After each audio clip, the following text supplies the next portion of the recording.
Bishut Marav et Rabotai, avec la permission d'Hachem, cette paracha d'aujourd'hui, la paracha de Hukat.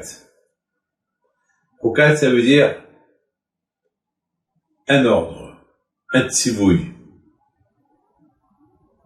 Ça veut dire, lorsque un roi il donne un ordre, il n'y a pas de raison.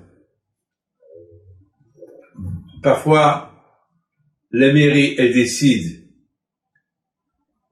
un sens interdit. Pourquoi d'ici, pourquoi pas de là-bas? C'est comme ça. D'ailleurs, dans chaque gouvernement, il y a des votes qui sont votés sans raison. C'est comme ça. Il faut appliquer quelque chose.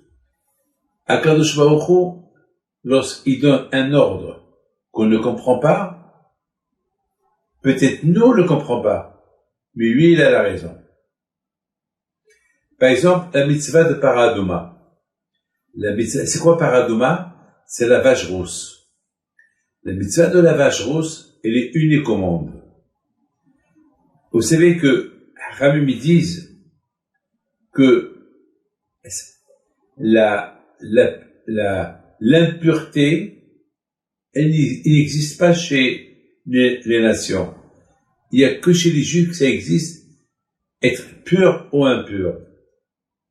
Par exemple, moi si je vais dormir, le matin, mes mains, ils sont impures. Un non-juif, il peut dormir toute la nuit, le matin, ses mains, ils sont purs. Alors pourquoi déjà ils disent que les juifs, il y a une différence entre les juifs et les non-juifs? Il y a que chez les juifs qui a le pur et l'impureté, et les juifs croient que chez les non-juifs, ils sont impurs. C'est pas vrai. Les non-juifs, et ça n'existe pas chez eux, l'impureté.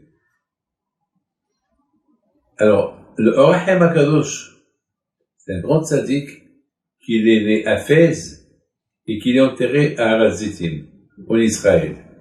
Le Or HaChaim HaKadosh lui dit que pourquoi la Torah, elle écrit Zot Chokat Torah, voici la loi de la Torah. Pourquoi il dit pas voici la loi de l'impureté ou la loi de la pureté? Pourquoi la Torah est dit voici la loi de la Torah? Et le Or HaChaim HaKadosh il donne une belle réponse. Il dit l'impureté et la pureté, elle existe uniquement chez les Juifs parce qu'ils ont reçu la Torah. Zot Chokat la Torah. Étant donné que les non-juifs ils n'ont pas reçu la Torah il y a 3000 ans, donc ça n'existe pas chez eux la pureté ou l'impureté.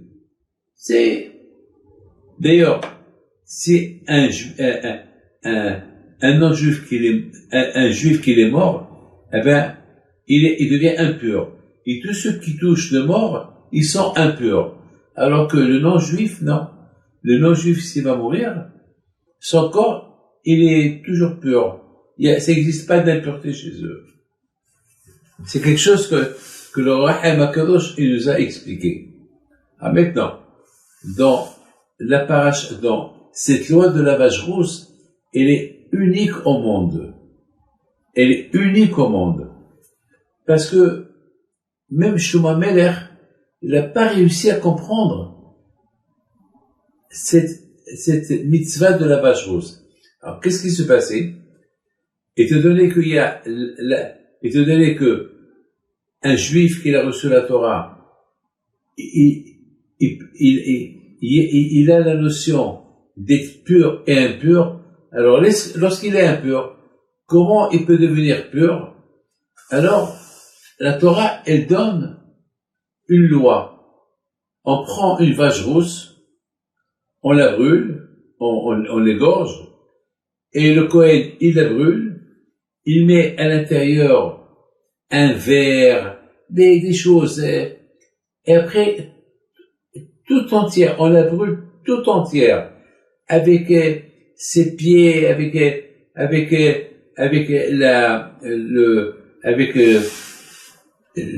son cuir et ses os, tout. Alors, et devient cendre, et on prend les cendres de la vache rousse brûlée, on la jette sur quelqu'un qui est impur, et c'est là qu'il va devenir pur. Mais, celui qui la brûle, il devient impur. Ah ben toi, c'est bizarre. C'est très bizarre. Les cendres de la vache rousse, elles rendent la personne, s'il est impur, elles le rendent pur. Et celui qui la brûle, et celui qui a ramassé toutes les cendres, au lieu que lui devient encore plus pur, on va dire que lui devient impur. Alors là, c'est une loi qui est vraiment, on la comprend pas. Même le roi Shlomo, il a dit, Amarti ihkema bi'hukam mimeni. Shlomo Melech alav shalom, il voulait comprendre, lui qui était un homme très intelligent. C'est lui qui a donné les explications de toutes les mitzvot de la Torah. Si vous lisez le livre qu'il a écrit, c'est extraordinaire.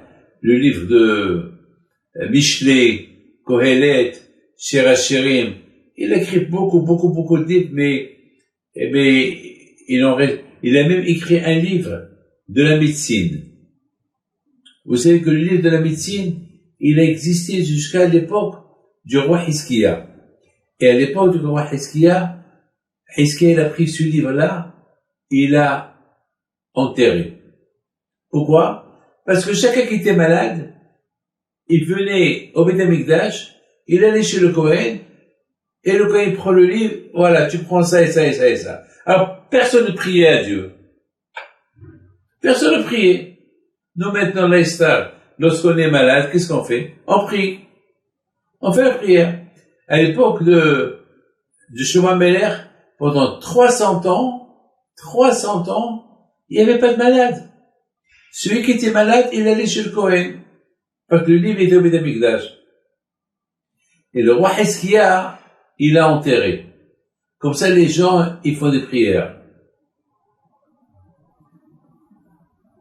Comme ça, les gens, ils font des prières à Kadosh Baruch Hu. Comme ça, il y a les mon habitant. Voilà, aujourd'hui. Celui qui est malade, il demande au rabbanim des brachot. Alors maintenant, Shlomo Melech, il n'y a pas une loi de la Torah qu'il n'a pas compris. Toutes les lois, il les a compris. Sauf cette loi-là de la vache rousse. Alors là, il n'a rien compris. Il dit, comment est-ce possible que celui qui brûle la vache rousse, il devient impur, alors qu'il devait être pur, puisque les gens qui sont impurs, on jette sur eux un peu des cendres de la vache rousse, et il devient pur. Alors, comme celui qui a ramassé les cendres de la vache rousse, qui rendent l'impur pur, lui devient impur. Il n'a rien compris. Shlomo Melech, il a essayé par tous les moyens. Il n'a pas réussi. Il a dit, mais quand je voudrais dire Moshe Rabbeinu, écoute Moshe, à toi seul, je vais dire la raison de la vache rousse. Mais je dirai pas, aucun d'autre ne saura. Avec toi, la question se pose, quelle est la raison que cette mitzvah-là, qui s'appelle la mitzvah de la vache rousse, qu'elle rend pure les impurs, quel est le raisonnement de cette mitzvah-là? C'est quoi cette loi-là? Rashi dit que même les nations, ils rigolent de nous. Ils rigolent. Pourquoi ils rigolent? Parce qu'ils disent, attends, votre Torah, elle rend la personne intelligente. Mais cette mitzvah-là, elle est bidon. Comment? L'impur, il devient pur, et le pur, il devient impur. C'est pas logique. Et quand je vois redire Moshe Rabbeinu, c'est rapporté dans Rashi, quand je vois redire Moshe Rabbeinu, je sais que les nations, ils vont rigoler de cette mitzvah-là, qui rigole. Ça, cette mitzvah que je donne, il faut l'appliquer. Maintenant, la question, elle se pose. Est-ce qu'il y a une raison ou il n'y a pas de raison? Alors, mais écoute bien ce que la Torah dit. La Torah dit, Zot Hokat HaTorah. Ça, c'est la loi de la Torah. Mais toute la Torah, elle s'appelle, c'est des lois. Pourquoi que cette loi-là? Eh ben là aussi, on comprend pas. Elle est unique. Vous savez, tu tournes autour de cette question, tu vas trouver que des questions, et il n'y aura pas de réponse. Tu vas tomber que sur des questions, des questions, des questions. Parce que c'est une question, c'est une loi qui n'a pas de fin. Elle n'a pas de fin. Pourquoi une vache qu'elle est rousse? Et pourquoi il faut qu'elle soit une vache rousse que jamais on a mis même un stylo sur son dos. Même un stylo. Il faut pas qu'elle ait des poils, d'autres couleurs. C'est des lois qu'on ne comprend pas. Pourquoi rousse? Pourquoi pas rouge? Pourquoi pas blanche? Pourquoi pas jaune? Pourquoi je mets la pas fait qu'il y a une vache qui soit jaune? Je sais pas moi. Quelle est la raison? Il n'y a pas beaucoup des vaches rousses, vous savez ça. Ça n'existe pas. Ça n'existe pas. C'est très... Il y avait un miracle en Israël, que tant qu'il y avait les cendres brûlées, les cendres de la vache rousse, de le Beth Amikdash, et il n'y avait pas de vache rousse. Et dès que ça commençait à manquer les cendres de la vache rousse, il y a un qui va avoir une vache rousse. Et les Juifs vont partir chez lui et l'acheter. Mais la Shamaïm, on dirait qu'à Akadosh Baruch Hu, il surveille combien de cendres il reste. Mais cette mitzvah-là, elle est Zot Hokat HaTorah. Ça, c'est la loi de la Torah. Ah, maintenant, on a compris que ça, c'est la loi de la Torah, que uniquement pour ceux qui ont reçu la Torah.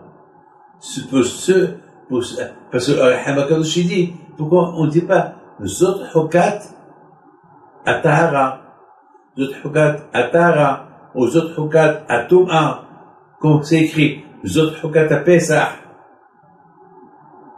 Pourquoi la Torah est dit Zot, voilà la loi de la Torah? Donc il a répondu que uniquement le pur et l'impur, ça existe uniquement chez ceux qui ont reçu la Torah. Mais chez ceux-là qui n'ont pas reçu la Torah, ça n'existe pas chez eux. Pour cela, la Torah dit Zot Hokat HaTorah. Mais la question, elle est grande. Mais pourquoi? Pourquoi elle rend pure? Pourquoi elle rend purs les impurs, et ceux qui sont purs, lorsqu'ils sont en contact avec les cendres de la vache rouge, lorsqu'une fois qu'ils l'ont brûlé et qu'ils l'ont ramassé, il devient impur. Bizarre, on ne comprend pas. Personne ne comprend. Même Shlomo Meller, il y a une seule personne qui comprend, c'est Moshe Rabbeinu. Maintenant, dans cette même paracha, la Torah, elle nous parle que les Bnei Israël avaient soif. Et voilà, parce que Myriam, elle est morte. Il faut savoir qu'il y avait il y avait Moshe, Aaron et Myriam. Grâce à Moshe, il y avait la manne chez les Bnei Israël. Grâce à Aaron, il y avait les Alané Kavod, les nuées, les 7 nuées qui protégeaient Am Israël. Et grâce à Myriam, il y avait de l'eau. Maintenant, Myriam, elle est morte, il n'y a plus d'eau. Et lorsqu'elle est morte, le puits a disparu. Pourquoi Hachem il a fait ça? Hachem il a fait ça pour que les Juifs ils se rendent compte que grâce à Myriam, ils ont bu de l'eau pendant 40 ans. Pour qu'ils aient la reconnaissance. Vous savez, beaucoup des fois, il y a des tzadikim qui font des mitzvot. Ils font du bien à tout le monde et personne ne sait ce qu'ils font. Parce qu'ils font tout en cachette. À un moment donné, à Kajouri dévoile ce que les tzadikim, ils ont fait. Regarde, Abraham Kalivski à la Shalom. Lorsqu'il était vivant, il y avait beaucoup d'histoires sur lui. Mais il s'était caché. Mais dès qu'il est mort, et chacun rentre et raconte des histoires. Et les histoires, ils montent à la surface. Alors là aussi, Myriam, à Névia, il y avait de l'eau. Grâce à elle. Et lorsqu'elle est décédée, l'eau est arrêtée. Là, les Juifs ont compris que la tzidkout, combien Myriam était tzadékette. Là, ils ont compris que Myriam, c'était une grande tzadékette. Maintenant, tous les Juifs, ils avaient soif. Et ils ont commencé à crier. Ils sont passés chez Moshe Rabbeinu. Ils ont commencé à... Moshe Rabbeinu, il était stressé. Sa sœur, elle vient de mourir. Les Juifs, ils ont soif. Et le pauvre, il sait pas quoi faire. Vous savez, il entend des cris de partout. Tu comprends? Alors, il demande à Kadosh Baruch Hu, à Hachem, que je vais faire. Kadosh Baruch Hu lui a dit, n'aie pas peur. Va, cherche le rocher, et tu lui parles. Parce que maintenant, mon cher Rabbeinu, il frappe avec il a dit, maintenant, tu ne vas pas frapper. Parce que les gens, les Juifs, ils vont croire que le bâton qui apporte le mal. Maintenant, tu vas montrer que la bouche aussi, elle est bien. Tu parles au rocher. Vous savez, beaucoup des fois, lorsqu'on parle de l'éducation, c'est une bonne leçon pour un papa. Un papa, il faut pas qu'il frappe toujours. Pour n'importe quelle chose que son fils y fait, il va le frapper. Parfois, il faut qu'il lui parle aussi. Imaginez-vous, lorsque moi j'ai commencé à prendre de l'âge, mon père ne me frappait plus. Même que si j'ai fait des bêtises, il va parler. Alors ça, c'est une leçon qu'Hachem dit à Kadosh Baruch Hu. Parle au rocher. Mais mon cher Rabbeinu Alav Shalom, il va pour parler au rocher, et les Juifs, ils sont derrière lui. Et où tu vas? Et ils continuent à crier. Ils sont énervés, mon cher Rabbeinu. Ils l'ont énervé. Mon cher Rabbeinu, Hasfi Shalom, il faut être réaliste. Il s'est énervé, il leur a dit, Shimona Hamorim, vous, écoutez-moi, vous, les révolutionnaires, vous, les méchants, vous voulez de l'eau.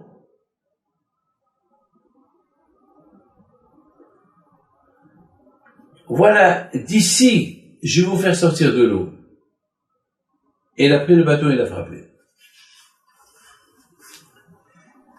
Et là, mes amis, et la question, elle est grande. Il a frappé une fois, deux fois, et c'est là que l'eau, elle a commencé à sortir. Et Akadosh Baruch Hu était en colère contre Moshe Rabbeinu. Il dit, parce que toi et Aaron, au lieu de parler au rocher, vous avez frappé le rocher, vous n'allez pas entrer en Eretz Israël. Alors, la question, elle est grande. Pour ça, Hachem, tu punis Moshe Rabbeinu. Moshe Rabbeinu, qu'il a, pendant 40 ans, il a souffert avec les Bnei Israël. Comme un papa qui prend son bébé dans son bras. Il balance. Moshe Rabbeinu, il balançait à Israël dans un berceau pendant 40 ans. Le pauvre était vieux. Comprends-le. Non, Kashmir le punit. Et en plus, il punit Aaron. Mais Aaron, il a fait quoi? Aaron, il n'a rien fait. Pourquoi Aaron? Aaron, il n'a rien fait. C'est Moshe qui a... Mais mettons Moshe, c'est quoi la faute de Moshe Rabbeinu? Pourquoi? Parce qu'il a frappé Azma. Où est le mal? C'est vrai, Kashmir lui a dit de parler. Moshe Rabbeinu, il a dit, bon, déjà une fois, j'ai frappé. C'est pas grave. Peut-être, il faut bien le juger, le pauvre, de le stress. Beaucoup de fois, ça arrive, on est stressé, on s'énerve. On n'est pas écoute, on n'est pas à 100% parfait. On n'est pas parfait, bon, ça va. Où est le problème? Pourquoi Moshe tu le punis? Pourquoi Aaron tu le punis aussi? Et pourquoi la punition d'Eretz Israël? Quelle est la raison? Il est puni pour ne pas entrer en Eretz Israël. Pourquoi? De notre punition, je sais pas moi, qui tombe malade. Pourquoi? Quel est le rapport? Quel est le lien?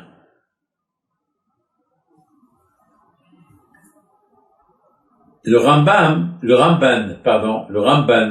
Rabbi Moshe ben Nachman, le Nachmani, le Ramban, il dit que la faute de Moshe et Rabbeinu était parce que il a manqué le respect au Bnei Israël. Parce qu'il leur a dit, écoutez-moi les méchants, écoutez-moi les révolutionnaires. Shimon Amorim. Hachem dit à Moshe Rabbeinu, Moshe, toi tu es le roi, toi tu es le chef. Mes enfants, ils ont soif. Ils ont des enfants. Il faut avoir pitié d'eux. Ils ont demandé de l'eau. Pourquoi tu les insultes? Pourquoi tu les traites ainsi? Un grand comptoir, il doit être un exemplaire. Vous savez qu'est-ce que le Rambam me dit? Le Rambam me dit, il dit qu'un Talmid Chacham, qu'il a une tache sur ses vêtements, il est Chayav Mita. Pourquoi? Parce que la tache est salie son image. Une tache, imaginez-vous un grand rabbin et qu'il a sur une sauce tomate, ça salit son image et ça fait Hilul Hashem.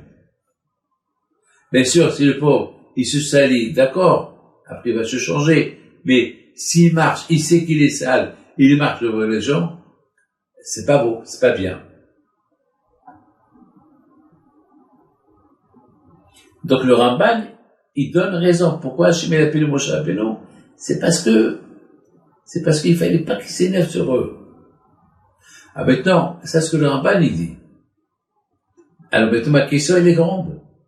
Ah pourquoi Hachem il a puni de ne pas entrer en Eretz Israël? Quel rapport? D'accord, punis-le, mais punis-le, enfin gronde-le. Pourquoi tu parles comme ça? Pourquoi comme ça tu parles à mes enfants? Qui lui crie? Mais pourquoi Eretz Israël? Et Aaron, qu'est-ce qu'il a fait? Alors moi je pense que Aaron, c'est un tzaddik. Aaron, sa qualité, elle est Oev Shalom, Ve'odef Shalom. C'est quelqu'un de paix. C'est un homme de paix. C'est un homme de paix. Ah, maintenant, Aaron, c'est un prophète. Aaron, il sait ce que Hachem a dit à Moshe Rabbeinu. Aaron, il sait que Hachem a dit à Moshe Rabbeinu, parle au rocher. Ne frappe pas le rocher. Lorsque Aaron, il a vu Moshe prendre le bâton pour le frapper, il aurait dû lui dire, Moshe, mais Hachem, il t'a dit de parler. Vous avez compris? Et le fait qu'Aaron, il n'a pas dit à Moshe Rabbeinu, fais ce que Hachem t'a dit, donc Hachem l'a inclus avec Moshe Rabbeinu. Première réponse. Deuxième réponse. Hachem, il sait que Aaron, jamais il va accepter que Moshe, son frère, il meurt et lui rentre en Israël. Et lui, dans sa tête, moi et Moshe, on est deux frères inséparables. Comment Moshe, il est tellement Israël, lui il va mourir, moi je rentre en Israël, jamais je vais faire ce mal-là. Alors je vais faire à ce que, au moment que Moshe Rabbeinu il a voulu frapper, il a rien dit. Comme ça, Hachem va l'inclure pour que lui ici il rentre pas en Israël. Tellement, c'est ce qu'on dit. Moshe ve Aaron b'choanav. Moshe et Aaron, c'était ses Kohanim. Beaucoup de fois la Torah dit, Hachem il parle à Moshe et Aaron Parfois, la Torah dit, Aaron et Moshe.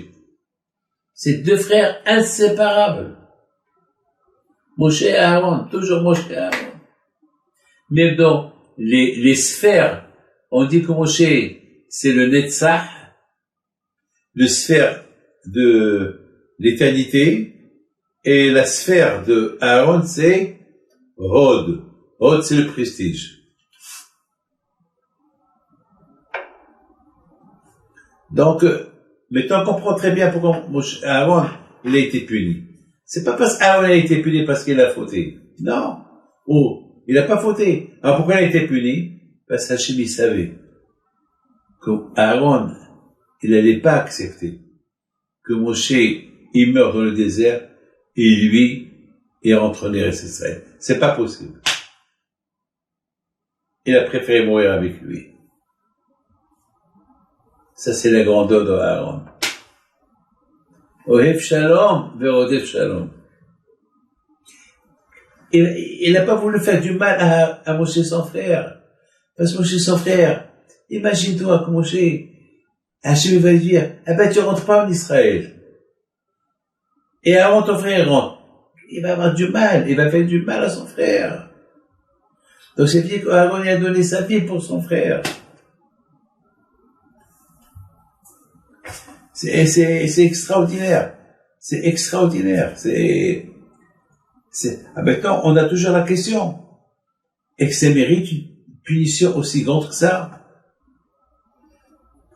Alors, j'ai une belle réponse pour toi.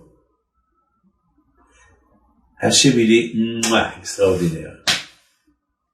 Dans la paracha de Shlach Lecha, Akadosh Baruch Hu, il dit à Moshe Rabbeinu, Moshe, dans quelques jours, vous allez rentrer en Israël.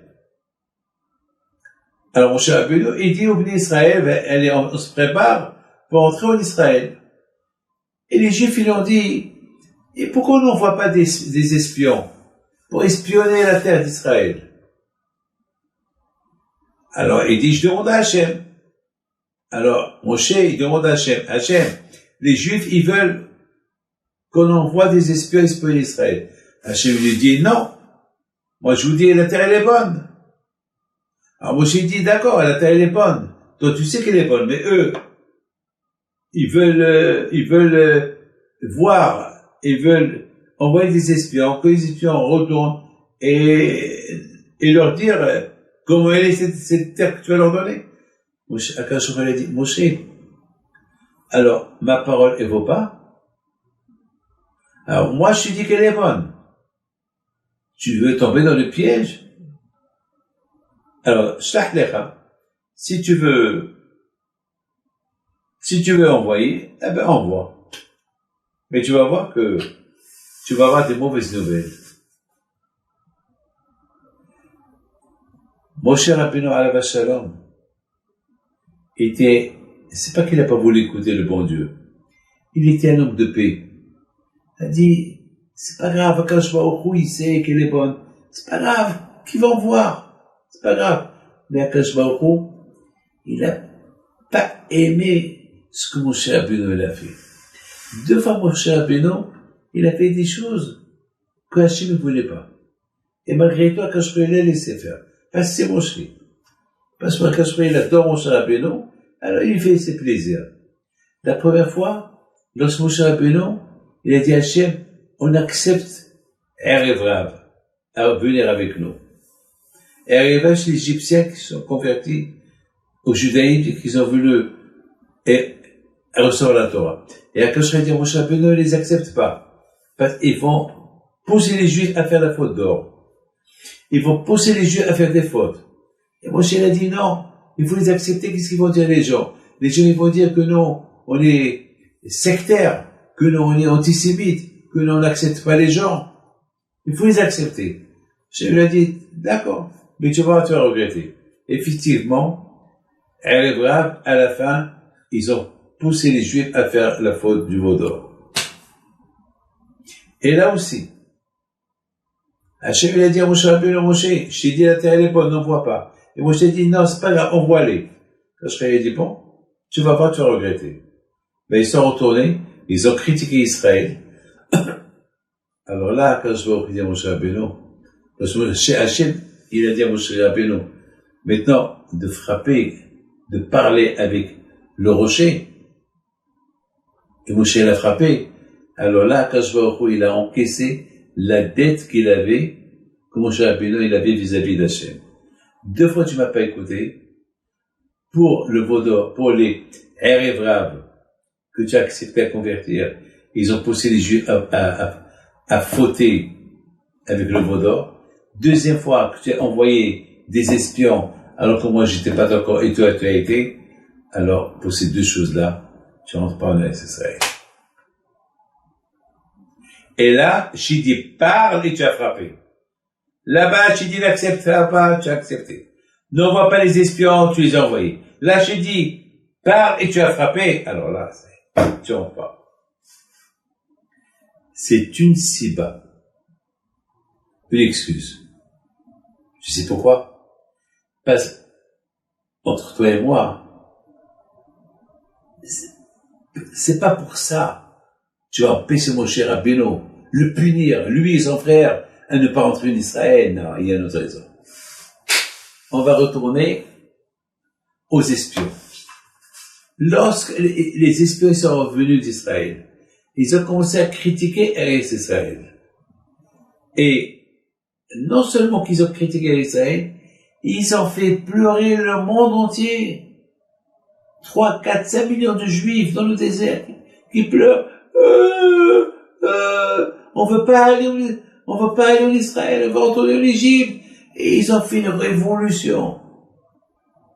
Ils ont même dit que les dieux d'Égypte, les dieux de Canaan, ils sont plus forts que Akash Baruch Hu. Ils ont même dit, viens, on va faire encore une fois un veau d'or et on va le couronner comme Dieu pour nous, pour qu'il avance devant nous et on retourne en Égypte. C'est la folie. Hachem, il s'est énervé. Il dit, vous savez, avec tout le bien que je vous ai fait, vous êtes en train de pleurer pour rien, critiquer Eretz Israël. Alors vous allez jamais l'avoir. Et c'était le jour du Tisha B'Av. Il leur a dit à Akash Baruch Hu, vous avez espionné la tête d'Israël pendant 40 jours, alors chaque jour un an. Pendant 40 ans, vous allez rester ici dans le désert.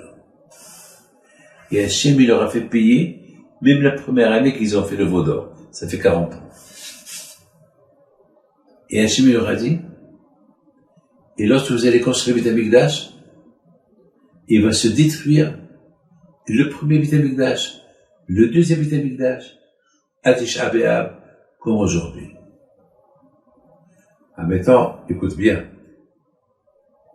Maintenant, les Juifs, ils ont reçu un coup fatal. Un coup dur. Un coup terrible. Un coup qu'ils ne peuvent jamais oublier. Ils vont rester dans le désert 40 ans. Et chaque année, on va pleurer la destruction de Beit HaMikdash. Ah, maintenant, Akadosh Baruch Hu, il dit à Moshe Rabbeinu, Moshe, si tu m'aurais écouté, et tu n'aurais pas envoyé les espions en Israël, jamais le Beit HaMikdash aurait été détruit. Mais maintenant que tu as cédé au chantage des Juifs, et tu as envoyé les espions espionner Israël, et ils ont fait pleurer tous les Juifs à Tisha B'Av, alors j'ai juré qu'ils vont pas voir Israël, et les 2 temples vont se détruire. Mais maintenant, si toi, maintenant tu rentres en Israël, le temple ne va pas se détruire. Et alors, ils vont pas, et moi j'ai juré que le jour qu'ils sont retournés et qu'ils ont pleuré, que les 2 temples vont être détruits. Donc, il y a un problème ici. C'est toi qui as causé, quelque part, quand je vois où il accuse Moshe Rabbeinu, ben c'est à cause de toi que Beit HaMikdash a été détruit. Parce que si tu n'aurais pas cédé au chantage, si tu n'aurais pas envoyé les espions espionner Eretz Israël, donc il n'y a pas eu de plan. Ils vont faire la révolution, on va les calmer. Mais, le Beth Amikdash et le premier et le deuxième ne vont pas être détruits. Alors maintenant, que tu les as envoyés, quelque part, tu es un peu fautive. Alors maintenant, si tu rentres, ils vont pas se détruire. Et si je détruis pas si je ne détruis pas le premier tome et le deuxième tome, donc je vais passer ma colère sur les Juifs, s'il faut. Alors c'est mieux que tu rentres pas, comme ça, toujours ton écoute, il va rester. Le premier temple, si les Juifs ils vont fauter, le premier temple, il va être détruit. S'ils vont fauter, le deuxième temple, il va être détruit. Mais, je ne vais pas passer ma colère sur les bénis d'Israël. Je ne vais pas passer ma colère sur les bénis d'Israël. Et Moshe Rabbeinu, il a accepté. Mais malgré tout, il n'a pas renoncé. Il a fait 515 prières. C'est quand je voulais dire, Ravlach, tu peux plus prier. Parce que si tu pries, je vais pas t'écouter, et pourtant bien je t'écoute pas. Parce que si je t'écoute, tu vas rentrer. Et si tu rentres, et le premier temps, et le deuxième temps, ils vont pas se détruire. Il n'y aura aucune destruction. Il n'y aura pas un Beth Amikdash. Mais si les Israël faute, je vais les punir. Et je sais que toi, tu aimes les bénis d'Israël. Tu veux pas que je les punisse. Parce que chaque fois que les bénis d'Israël font une faute, et Hachem, il s'énerve. Hachem, il veut punir les bénis d'Israël. Mais il y a Moshe qui prie. Mais maintenant que Moshe il est mort, il est enterré dans le désert. Lorsque les bénis d'Israël les faute, et que Hachem, il va les punir, Moshe Rabbeinu alav shalom, il prie, il dit à Kadosh Baruch Hu, je ne suis pas rentré en Eretz Israël uniquement pour que jamais tu détruises Am Israël. Hachem, on a fait un deal, toi et moi. Le deal que j'ai fait avec toi, si je rentre pas, et si faute, le premier temple et le deuxième temple, ils vont être détruits. Et si je rentre, le premier temple et le deuxième temple, ils vont pas être détruits, mais tu vas punir le Israël. Alors Hachem, il n'y a pas de premier temple, il n'y a pas de deuxième temple, ne les punis pas. Il ne faut pas les punir. Voilà. J'ai reçu déjà ma punition pour eux. Il dit Ba'al Tourim, que le chiffre soit 515, que Moshe Rabbeinu, il a prié, c'est l'équivalent de Shira. 515 égale Shira. Shin, 300, Yud, 10, Resh, 200, et 5. Ça fait 515. Et lorsque les Juifs, ils ont quitté l'Égypte, qu'est-ce qu'on dit? Hashem Moshe, Obne, et Hashira. Et Hashira. Shira. 515. Hachem, il a dit à Moshe Rabbeinu, Moshe, ces 515 prières que tu as fait maintenant, je vais les garder jusqu'à l'heure que Mashiach va venir, et ils vont sortir d'Israël grâce à toi. Ces 515 prières que tu as priées, je ne vais pas les mettre à la poubelle. Je vais les garder jusqu'à le moment voulu. Je vais utiliser ces prières pour que l'exil des bénis d'Israël, il cesse.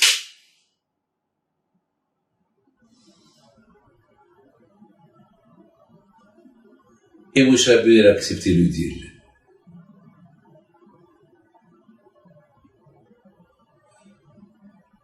Az Hashem Moshe ubnei Israël et Hashira azot. Donc, il dit, le Orech HaMakadosh, il dit qu'il y a eu 4 exils. Le premier exil d'Égypte, on a quitté grâce à Abraham Avinu. Le deuxième exil, on a été libéré grâce à Yitzhak, le troisième grâce à Yaakov, et le quatrième grâce à Moshe. Alors, on a posé une question. Moshe Rabbeinu, qu'il aime tellement les Juifs. Il a même accepté de mourir et être enterré dans le désert, et pourquoi il punit pas les Bnei Israël. Très bien. Moshe, qu'il aime tellement les Bnei Israël, combien de fois il a donné sa vie pour eux. Comment est-ce possible que cet exil-là, il dure longtemps? Ça fait 2000 ans. Alors, Moshe Rabbeinu qui nous aime tellement, alors pourquoi il prie pas Hachem qu'on soit libéré? Il répond à Rahim HaKadosh. Moshe Rabbeinu, il est vexé que les Juifs, ils n'étudient pas la Torah. Il dit, comment c'est Batlanim là? Moi, je veux pas libérer des Batlanim. Moi, je veux pas libérer des fainéants. Alors qu'ils restent dans l'exil jusqu'à qu'ils étudient la Torah. C'est de la folie, Moshe Rabbeinu, qu'il aime tellement les Bnei Israël, à un moment donné, il est pas il est pas trop content. Donc maintenant, on a compris cette belle paracha. D'un côté, on voit Moshe Rabbeinu, c'est lui le maître de la Torah. Zot Hogat Torah. Moshe Rabbeinu seul, il connaît la raison pourquoi les cendres de la vache rousse, il purifie l'impur, et l'impur qui ramasse les cendres, il devient impur. Lui seul, il connaît la raison. Personne d'autre la connaît. On a expliqué aussi que quel est le lien de le début de la mitzvah de la vache rousse et cette loi qui est spectaculaire. Eh ben, cette loi-là, elle a été donnée uniquement pour ceux qui ont reçu la Torah. Ceux qui ont reçu la Torah, tellement que la Torah, elle est sainte. Alors, celui qui est impur, il n'y a que cette loi-là, de la vache rousse, l'essence de la vache rousse, qui va le purifier. Mais ceux qui n'ont pas reçu la Torah, il n'y a pas chez eux la loi, la pureté ou l'impureté. Ils sont toujours purs. Et on a compris aussi la chose spectaculaire qu'on a expliqué comment un leader, il doit se comporter. Un leader, il se comporter d'une manière convenable avec la communauté. Il ne faut pas qu'il soit coléreux. Il ne faut pas qu'il s'énerve. Et on a compris pourquoi Aaron, il a été puni. C'est lui qui a cherché cette punition-là, parce qu'il aimait tellement son frère. On a compris pourquoi Moshe, il a prié, pourquoi Hachem n'a pas accepté sa prière, pourquoi Moshe, il a parlé, et il n'a pas parlé, il a frappé. Donc, plus ou moins, maintenant on comprend pourquoi il a eu cette grande punition, Moshe Rabbeinu. C'est, comme on l'a expliqué, c'est parce que Moshe Rabbeinu, il a fait, quand il a voulu, il a voulu encaisser la dette qu'il avait avec Moshe Rabbeinu. Parce que 2 fois, Moshe Rabbeinu, il n'a pas fait comme Hachem a voulu. Alors, la 3e fois, lorsqu'il Hachem a dit, parle, et lui il a frappé, Hachem a dit, ah non, la 3e fois, j'accepte pas. 2 fois, tu m'as pas écouté, j'ai accepté. Mais là, la 3e fois, j'accepte pas. Là, tu es puni. Quelle punition?